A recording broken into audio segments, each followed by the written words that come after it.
Hello students, FC coaching classes में आप सभी का स्वागत है।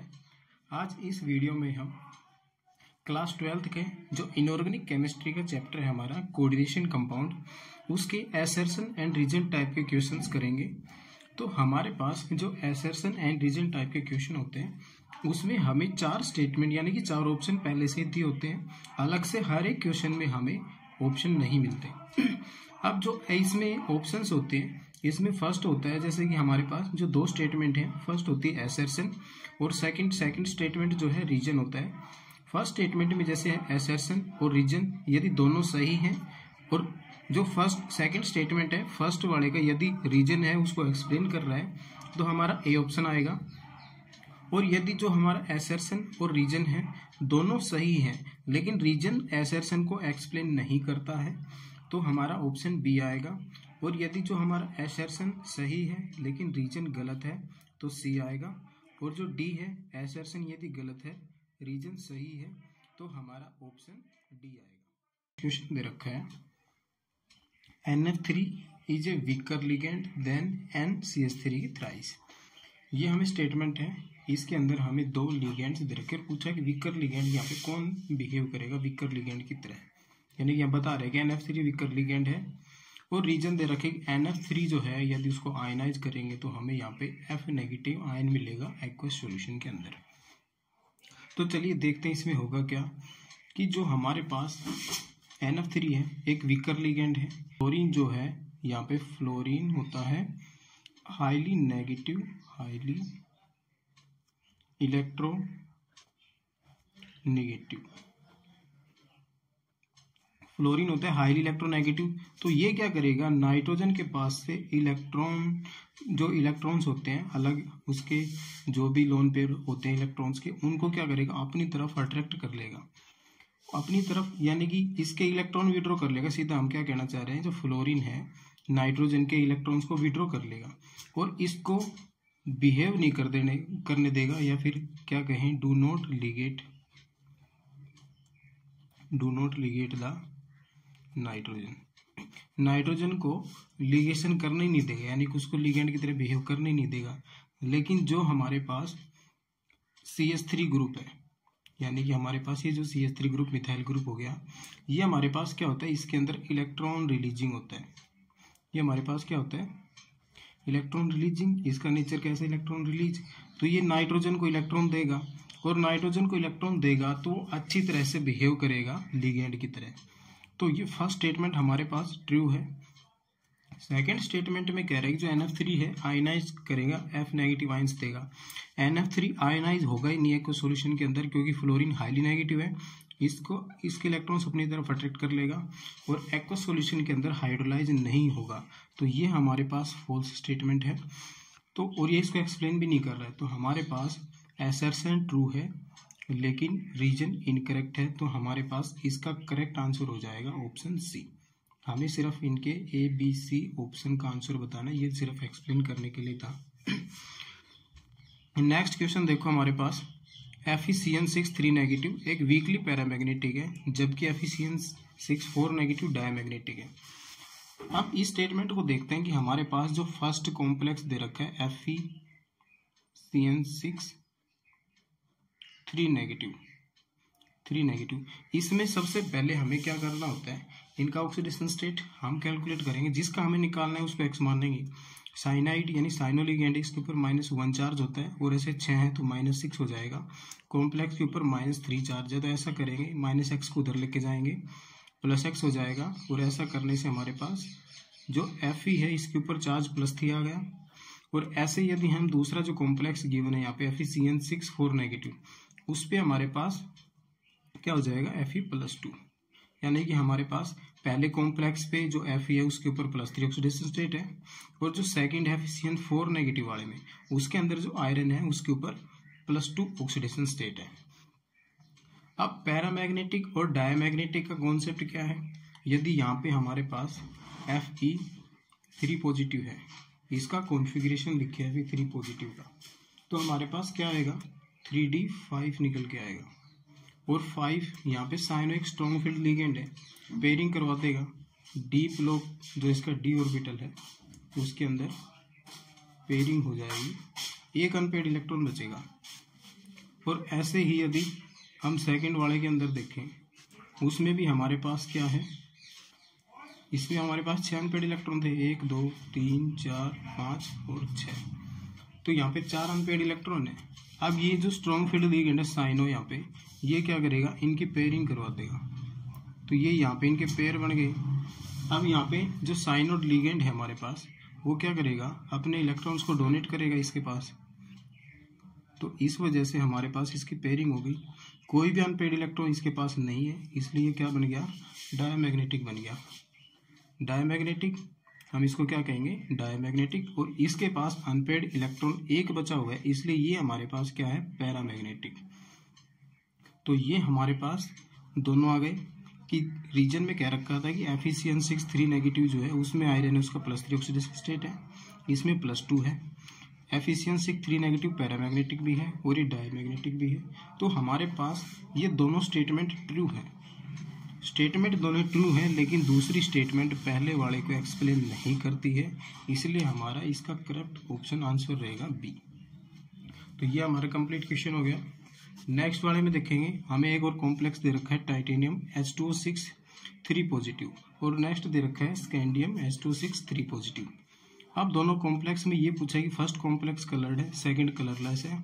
अब ऐसे ही रीजन भी दे रखा है कि इसके अंदर जो डी ट्रांजिशन पॉसिबल है, नेक्स्ट वाले में नहीं है। हमें यहाँ पे फर्स्ट कॉम्प्लेक्स दे रखे टाइटेनियम H2O6 3 पॉजिटिव। अब इसके अंदर हमारे पास जो H2 होता है, इस लिगेंड के ऊपर कोई चार्ज नहीं होता, तो सीधा हमारा टाइटेनियम के ऊपर +3 ऑक्सीडेशन स्टेट क्या बनेगी, यानी टाइटेनियम का ऑक्सीडेशन स्टेट +3 होगा। और +3 यदि हम इसका इलेक्ट्रॉनिक कॉन्फ़िगरेशन लिखें तो हमारे पास 3d2 3d1 बनेगा।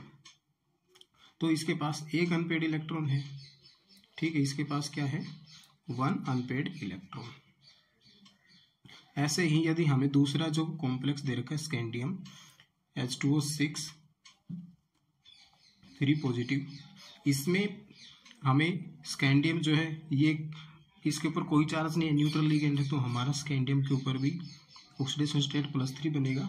और यदि हम इसका भी इलेक्ट्रॉनिक कॉन्फ़िगरेशन लिखें तो हमारे पास 3d0 आएगा।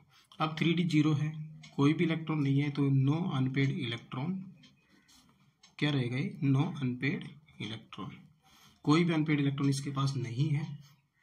तो ऐसे ही हम देखें, कोई भी यदि हमारे पास मेटल एटम है या मेटल आयन है, उसके पास एक अनपेड इलेक्ट्रॉन है, 2 है, 3 है, यदि उसके पास अनपेड इलेक्ट्रॉन है, हो चाहे कितने भी, तो वो क्या करते हैं, डी ट्रांजिशन शो करते हैं। और यदि उनके पास कोई भी अनपेड इलेक्ट्रॉन नहीं है तो वो डी ट्रांजिशन शो नहीं करते, यानी कि do not show D transition, वो डी ट्रांजिशन शो नहीं करेंगे। और अनपेड इलेक्ट्रॉन है तो डी ट्रांजिशन शो करेगा। अब डी ट्रांजिशन शो करेगा तो उसकी वजह से उसका कलर होगा। अब डी ट्रांजिशन शो नहीं करेगा तो उसका कोई कलर नहीं रहेगा, यानी कि वो कलरलेस होगा। तो ऐसे में देख सकते हैं कि ये हमारे पास कलर्ड है क्योंकि इसके पास एक अनपेड इलेक्ट्रॉन है, और दूसरा है कलरलेस है क्योंकि उसके पास कोई भी अनपेड इलेक्ट्रॉन नहीं है। अब रीजन में कह रहा है कि D transition is not possible in scandium H2O6 3 positive, ये सही बात कह रहा है। तो हमारे पास ये इसको एक्सप्लेन भी कर रहा है, स्टेटमेंट दोनों ट्रू हैं, इसको एक्सप्लेन भी कर रहा है, तो हमारा करेक्ट आंसर हो जाएगा ए। दोनों एसर्शन रीजन सही है, और रीजन जो है फर्स्ट वाले को भी एक्सप्लेन कर रहा है। तो चलिए अब नेक्स्ट क्वेश्चन देखते हैं। नेक्स्ट क्वेश्चन में कह रहा है कि जो मेटल आयन है, टॉक्सिक मेटल्स होते हैं, टॉक्सिक मेटल आयंस को रिमूव किया जाता है चिलेटिंग लिगेंड से। चिलेटिंग लिगेंड क्या करते हैं, कहीं पे भी पॉइजनस सब्सटेंस मिलेगा उसको वहां से रिमूव करने के लिए हम उसके अंदर चिलेटिंग लिगेंड्स डाल देते हैं। वो क्या करेंगे, उसके साथ कॉम्प्लेक्स बनाएंगे और उसको वहां से हटाएंगे। सेम प्रोसेस अपनी बॉडी के अंदर भी होता है। यदि हम कोई भी पॉइजन सब्सटेंस लेते हैं तो उसकी जगह हमें दूसरा कोई सब्सटेंस दिया जाता है चिलेटिंग कॉम्प्लेक्स, जिससे वो क्या करता है, उसके साथ कॉम्प्लेक्स बना लेता है। और पहले से जैसे ये हमारे ब्लड के अंदर होता है, ब्लड के अंदर जो आयरन है वो क्लोटिंग कर देता है पॉइजन के साथ, तो फिर दूसरा कोई चिलेटिंग सब्सटेंस लेके उस पॉइजन को रिमूव किया जाता है, जिससे ब्लड फिर से फ्री हो जाता है, क्लोट जो हुआ था वो फिर से फ्री हो जाता है। तो इसमें देखो ये हमें कह रहा है कि जो भी है कोई भी सॉल्यूशन हम चिलेटिंग लिगेंड्स का लेंगे और उस सॉल्यूशन के अंदर ऐड करेंगे जिसके अंदर टॉक्सिक मेटल लिगेंड है, तो वो उसके साथ स्टेबल कॉम्प्लेक्स बना लेगा। चिलेटिंग लिगेंड क्या करेंगे, स्टेबल कॉम्प्लेक्स बनाएंगे और वहां से पॉइजन को क्या कर देंगे, रिमूव करेंगे। अब ऐसे ही ये कह रहा है कि चिलेट कॉम्प्लेक्स होते हैं ज़्यादा स्टेबल होते हैं, ये भी ट्रू है, फर्स्ट वाली स्टेटमेंट भी ट्रू है। यदि किसी भी कॉम्प्लेक्स के अंदर चिलेटिंग लिगेंड्स होते हैं तो वो हमारे पास एक स्टेबल कॉम्प्लेक्स होता है, और चिलेटिंग रिंग बनने की वजह से जो उसके अंदर स्टेबिलिटी आती है हम उसे चिलेट इफेक्ट कहते हैं। तो दोनों स्टेटमेंट सही हैं और ये इसको एक्सप्लेन भी कर रहा है, तो हमारा यहाँ पे सही आंसर हो जाएगा ए। ठीक है, तो चलिए नेक्स्ट देखते हैं। नेक्स्ट हमारे पास है क्वेश्चन नंबर 5। क्वेश्चन नंबर 5 के अंदर हमें एक कॉम्प्लेक्स दे रखा है कोबाल्ट H2O6Cl2 और उसके बाद है आयरन ये Fe2O6Cl2। अब दोनों रिड्यूसिंग इन नेचर हैं, दोनों का नेचर रिड्यूसिंग है। कैसे, अब देखो यदि यहाँ पे हम इसका ऑक्सीडेशन स्टेट निकालें कोबाल्ट का, तो यहाँ पे कोबाल्ट का +2 आएगा, और नेक्स्ट वाले में भी देखें आयरन का Fe, इसका भी क्या आएगा, Fe2 पॉजिटिव। अब यदि हमारे पास कोई भी ऐसे मेटल एटम या मेटल आयन जो एक से ज्यादा ऑक्सीडेशन स्टेट में स्टेबल रहते हैं, जैसे कोबाल्ट है ये 2 पॉजिटिव में भी स्टेबल रहता है, और यदि ये +3 में भी एग्जिस्ट कर सकता है, और Fe2 पॉजिटिव है या Fe3 पॉजिटिव में भी स्टेबल एग्जिस्ट करता है। तो यदि ऐसे कोई भी मेटल आयन यदि अपनी लोअर ऑक्सीडेशन स्टेट में है और वो हायर में भी एग्जिस्ट कर सकता है, तो लोअर में हमसे वो रिड्यूसिंग एजेंट यानी उसका नेचर रिड्यूसिंग रहेगा। तो ये हमारे पास फर्स्ट स्टेटमेंट इसका ट्रू है, दोनों क्या है, दोनों का नेचर रिड्यूसिंग है। और आगे दोनों के पास अनपेड इलेक्ट्रॉन भी है, ठीक है, दोनों के पास अनपेड इलेक्ट्रॉन है, इनके d ऑर्बिटल में अनपेड इलेक्ट्रॉन होंगे। यदि हम इनका क्या लिखेंगे, कॉन्फ़िगरेशन दोनों के अंदर ही है अनपेड इलेक्ट्रॉन, तो अनपेड इलेक्ट्रॉन्स भी हैं इसके पास, तो रीजन भी सही है, लेकिन ये इसको एक्सप्लेन नहीं कर रहा है कि भाई अनपेड इलेक्ट्रॉन है तो इसलिए रिड्यूसिंग है, तो ये इसको एक्सप्लेन नहीं कर रहा है, इसलिए हमारा करेक्ट आंसर इसका क्या हो जाएगा, हमारा इसका करेक्ट आंसर हो जाएगा बी। भाई स्टेटमेंट तो दोनों सही है लेकिन जो रीजन है उसको एक्सप्लेन नहीं कर रहा है, इसलिए ये हमारा ऑप्शन आएगा इसका बी। अब हमारे पास नेक्स्ट क्वेश्चन है, इसने कह रहा है कि linkage isomers arise in coordination compound containing ambidentate ligand. Linkage isomer ऐसे कोऑर्डिनेशन कंपाउंड में आते हैं जिसके अंदर लिगेंड कैसे हो, एम्बिडेंटेड। तो ये बात तो सही है, एम्बिडेंटेड लिगेंड हो तो उसके अंदर लिंकेज आइसोमेरिज्म आता है, और एम्बिडेंटेड लिगेंड के अंदर डिफरेंट डोनर एटम होते हैं, ये बात भी सही है, दोनों क्या है, सही है। और ये इसको एक्सप्लेन भी कर रहा है, एम्बिडेंटेड लिगेंड यानी उसके अंदर डिफरेंट डोनर एटम है, इसलिए वो लिंकेज आइसोमेरिज्म शो कर रहा है। तो दोनों स्टेटमेंट सही है और सेकंड वाली इसको एक्सप्लेन भी कर रही है, तो हमारा करेक्ट आंसर इसका रहेगा ए, यानी कि असर्शन रीजन दोनों सही है और रीजन एक्सप्लेनेशन है असर्शन का। अब देखिए हमारे पास नेक्स्ट क्वेश्चन है, यहाँ पे हमें दे रखे complex of MX6 and MX5 L type, जहाँ पे X और L unidentate ligand do not show geometrical isomerism. अब ये जो हमारे पास कोऑर्डिनेशन नंबर 6 के कॉम्प्लेक्स दे रखे हैं, इसमें सारे के सारे लिगेंड सेम हैं, इसमें सिर्फ एक डिफरेंट है, तो ये ज्योमेट्रिकल आइसोमेरिज्म शो नहीं करेंगे। ये स्टेटमेंट सही है, क्योंकि ज्योमेट्रिकल आइसोमेरिज्म जैसे कि सिस और ट्रांस आइसोमेरिज्म तभी शो हो सकते हैं जब उसके अंदर कोई भी 2 लिगेंड क्या हो, सेम, कम से कम 2 लिगेंड डिफरेंट होनी चाहिए। यहाँ पे तो 6 के 6 सेम हो गए, तो इसमें से 4 एक जैसे हो सकते हैं और 2 एक जैसे, यानी कि 2 इनसे डिफरेंट होने चाहिए, और इसमें जैसे कि एक अलग है तो ऐसे 2 अलग होने चाहिए थे, ताकि उनके बेस पे हम सिस और ट्रांस के स्ट्रक्चर्स बना सके। स्टेटमेंट तो सही है ये। आगे कह रहा है geometrical isomerism not shown by complex of coordination number 6, ये बात गलत है।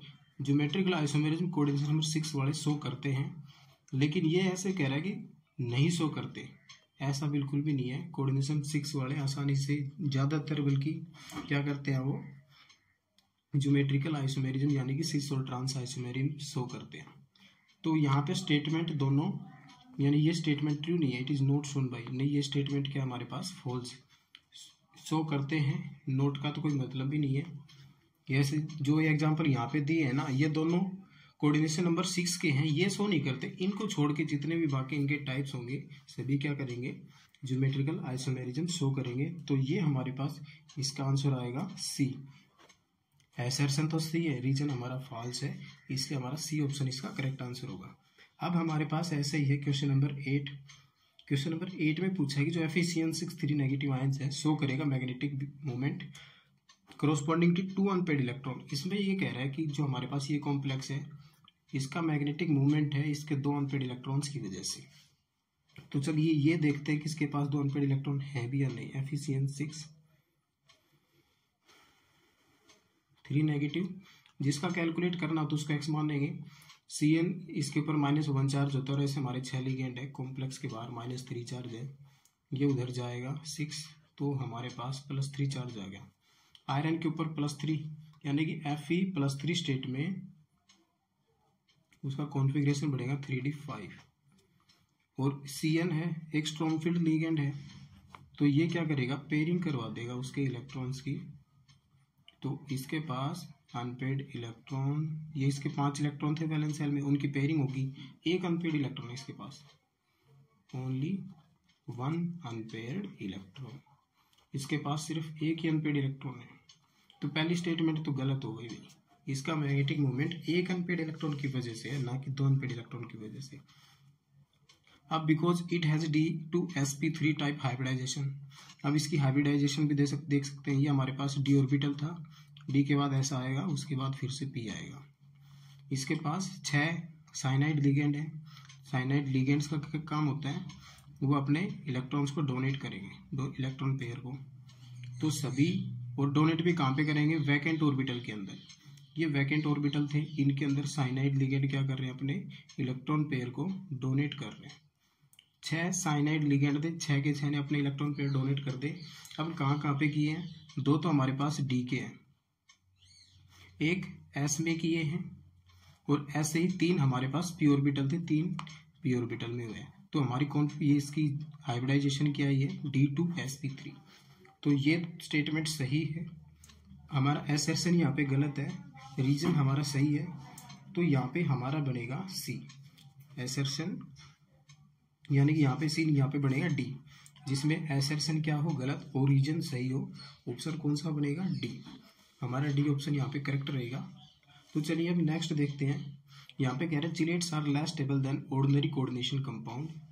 ये स्टेटमेंट ही हमारा गलत है, क्योंकि जहाँ पे चिलेट्स होते हैं वो तो ज़्यादा स्टेबल कंपाउंड होते हैं। अब आगे ये भी कह रहे हैं chelates can be form by bidentate ligand. ये भी एकदम सही स्टेटमेंट है, क्योंकि ये जो है हमेशा ही चिलेट्स जो भी होते हैं, चिलेटिंग लिगेंड्स कहीं पे वो बाइडेंटेड लिगेंड ही होते हैं, ठीक है।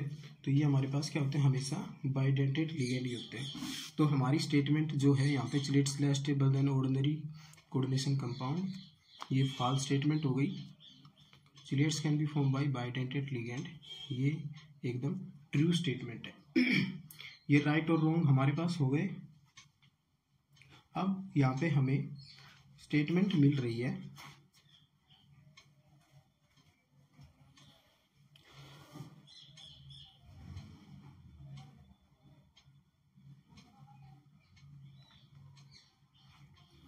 तो हमारा यहाँ पे आंसर हो जाएगा, जिसमें हमारा एसर्शन गलत हो, रीजन सही हो, डी ऑप्शन। चलिए अब नेक्स्ट देखते हैं क्वेश्चन नंबर 10। क्वेश्चन नंबर 10 में दे रखा है हमें कि जो एसर्शन है उसमें ट्रांस है CrCl2OX2 3 negative show optical isomerism. ये ऑप्टिकल आइसोमेरिज्म शो करेगा। ऑप्टिकल आइसोमेरिज्म शो कर सकता है, 2 सेम लिगेंड है। ऑप्टिकल आइसोमेरिज्म नहीं करेगा, क्यों, ये ऑप्टिकली इनएक्टिव है। ये जो हमारे पास कॉम्प्लेक्स दे रखा है ये ऑप्टिकली इनएक्टिव है। अब जो ऑप्टिकली इनएक्टिव है, क्यों है ऑप्टिकली इनएक्टिव, क्यों है, क्योंकि जो इसकी मिरर इमेज बनेगी वो एक दूसरे के ऊपर सुपर इम्पोजेबल नहीं होगी, ठीक है, सुपर इम्पोजेबल होंगी, सुपर इम्पोजेबल मिरर इमेज, इसलिए ये हमारा क्या होगा, ऑप्टिकली इनएक्टिव। अब जो ऑप्टिकली इनएक्टिव है तो वो ऑप्टिकल आइसोमेरिज्म शो करेगा। अब यहाँ पे हमारे जो कॉम्प्लेक्स दे रखा है ये क्या है, ऑप्टिकल आइसोमेरिज्म शो करेगा। ऑप्टिकल आइसोमेरिज्म कौन शो करेगा, जो ऑप्टिकली इनएक्टिव होगा। ऑप्टिकली इनएक्टिव क्यों है? क्योंकि जो इसकी मिरर इमेज बनेगी वो एक दूसरे के ऊपर सुपर इम्पोजेबल है, सुपर इम्पोजेबल है। और ऑप्टिकल आइसोमेरिज्म सबसे ज्यादा ऑक्टेहेड्रल कॉम्प्लेक्स के अंदर होता है जिसके अंदर बाइडेंटेट लिगेंड हो। दोनों स्टेटमेंट ट्रू है और ये इसको एक्सप्लेन भी कर रहा है। तो हमारा जो आंसर होगा इसका ए पार्ट आएगा। ये ऑप्शन हमारा एकदम इसका सही आंसर होगा। अब ऐसे ही हमारे पास क्वेश्चन नंबर 11 है। इसमें कह रहा है कि जो EDTA है एक हेक्साडेंटेट लिगेंड है। तो सबसे पहले हम EDTA का स्ट्रक्चर ही बनाते हैं। ये हमारे पास EDTA है, इथाइलिन डाइअमीन टेट्रा यानी कि 4 एसीटेट या फिर एसिटिक एसिड CH2COOH। ऐसे ही साइड में CH2COOH। तो ये हमारे पास हेक्साडेंटेट लिगेंड है और हेक्सा लिगेंड की डेंसिटी कहाँ पे है? 2 नाइट्रोजन हो गए और ये जो 2 ऑक्सीजन है और 2 ऑक्सीजन इधर वाले, 4 ऑक्सीजन और 2 नाइट्रोजन इसके अंदर डोनर एटम की तरह बिहेव करेंगे। अब रीजन में कह रहा है कि EDTA have 2 nitrogen 4 oxygen donor atom, दोनों सही हैं और ये इसको एक्सप्लेन भी कर रहा है। तो हमारा इसका करेक्ट आंसर हो जाएगा ए। 4 ऑक्सीजन डोनर एटम है, 1 2 3 4। ये जो लास्ट वाले ऑक्सीजन है ना, ये कहीं पे भी डालेंगे तो ये हाइड्रोजन यहाँ से रिमूव हो जाएंगे और ये जो ऑक्सीजन एटम है डोनर की तरह बिहेव करेंगे और ये जो नाइट्रोजन जिनके पास लोन पेयर होते हैं ये भी हमारे पास डोनर एटम होते हैं।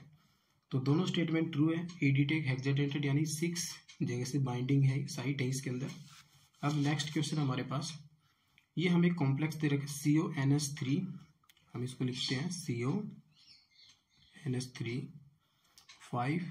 5SO4Cl।